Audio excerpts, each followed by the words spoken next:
والحمد لله ولا إله إلا الله سبحان الله والحمد لله ولا إله إلا الله.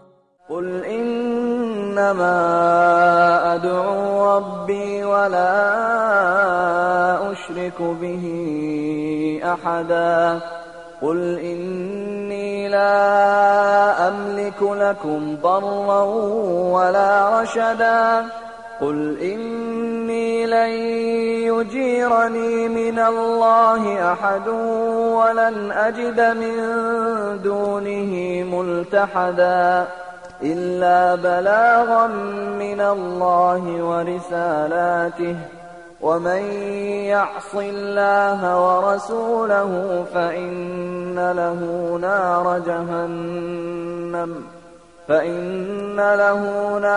جهنم خالدين فيها أبدا.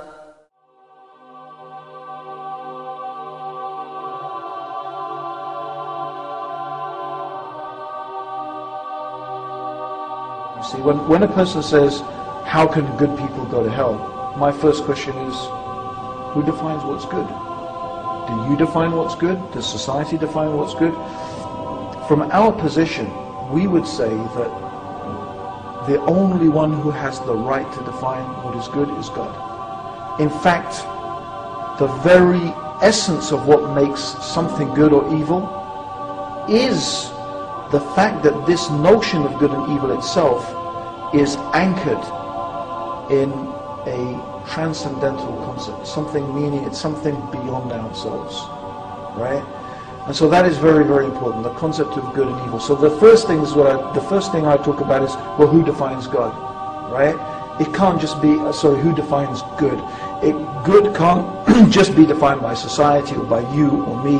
So when a person said, why do good people go to hell? I'd say, well, who said that's a good person? Who decides what's good? Who decides what makes a person good? The other way to think about it is that truly good people don't go to hell. And truly good people, as far as God has defined it, as far as the Creator has defined it, good has a foundation. And that foundation starts with that person's relationship and recognition and obedience and submission to God. Sometimes people find this a hard concept to get their heads around. So what I try to do is explain this concept in a way that's a little bit familiar to us. And of course, in no way do I want to compare God to any created thing. Yes. I'm just trying to give the concept some framework through which we can understand.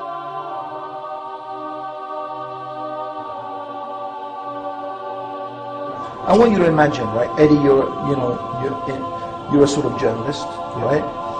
And the Dean Show, you have the Dean Show. You decide one day, you hear about this guy he's a really good guy. He gives lots of charity. He's kind to kids. He's good looking like me, and like you, and all the, I don't know, whatever, right? Whatever you think, this guy is a great guy. Yeah. But this guy keeps on saying bad things about his parents.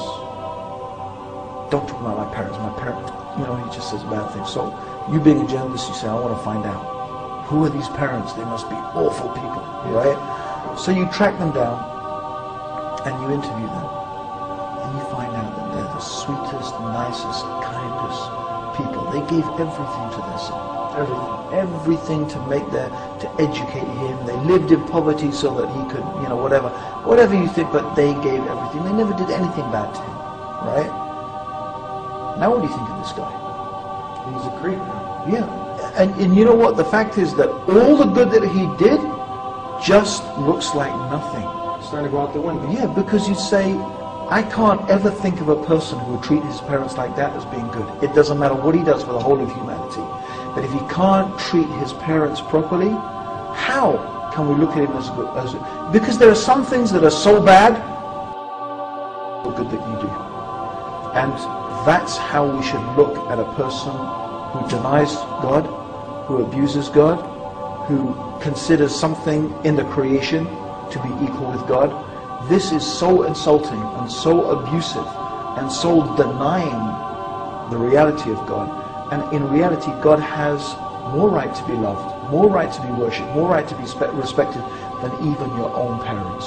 I mean, God gave you your parents, right? So this really emphasizes the point that you can do something that is so bad that it outweighs all the good you can do. And that is what shirk, or making partners, or making equals, denying God, denying God's prophets, denying His religion, turning away from God. In the eyes of God, it is so bad that whatever you do outweighs the evil of making partners with God, of denying God, outweighs whatever good you can do.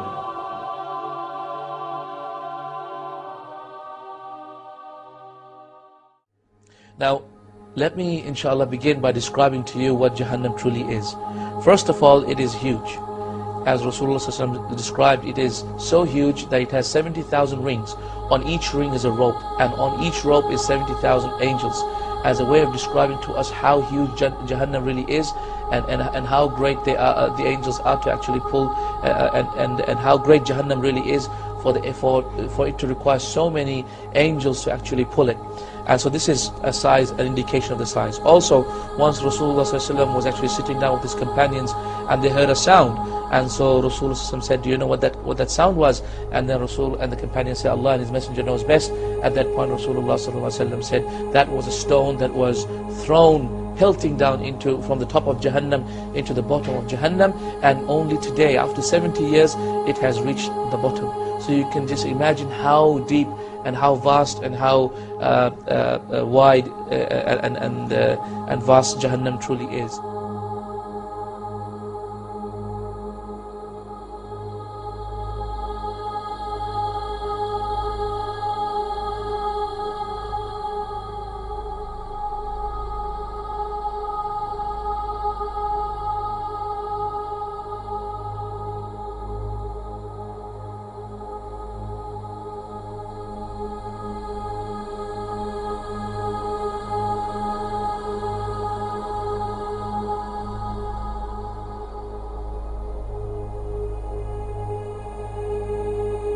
Also, we find that Rasulullah ﷺ had also described to us that the disbelievers in Jahannam will be made huge, meaning the bodies will be actually expanded. And the reason for that is so that they actually increase in their punishment. Because the more surface area of your body that you have, the more punishment you will feel. So Allah subhanahu wa ta'ala will increase them and make them huge people and increase their sizes in Jahannam, until Rasulullah sallallahu alaihi wasallam described that the seat of a person who will go to Jahannam will be the distance of a fast horse that travels between Mecca and Medina. So imagine the distance of Mecca and Medina. It's approximately 458 kilometers. This is the distance that will be the seat of a person in Jahannam. Also, Rasulullah described the size of the shoulders of a person who will go to Jahannam, from one shoulder to the other shoulder, and he said that the distance is the travel of a fast horse for 3 days travel. Also, we find that Rasulullah said in another authentic hadith, and these are primarily in Bukhari and Muslim, the hadith. And subhanAllah, if you just read Bukhari and Muslim regarding the description of Jahannam and the Quran, you will find a tremendous example and description of Jahannam in there. And we find that Rasulullah said that the molar tooth of a disbeliever in Jahannam will be the size of the mountain of Uhud. Will be the size of the mountain of Uhud. And brothers, the mountain of Uhud is not a small mountain. It's a great mountain. It's a great mountain. It's a great mountain. Then imagine 32 of them. Then imagine the head. Then imagine the body. When the Prophet ﷺ describes the thickness of the skin as also 3 days journey to taste the hellfire and the punishment of the hellfire and the punishment of the hellfire and the punishment of the hellfire and the punishment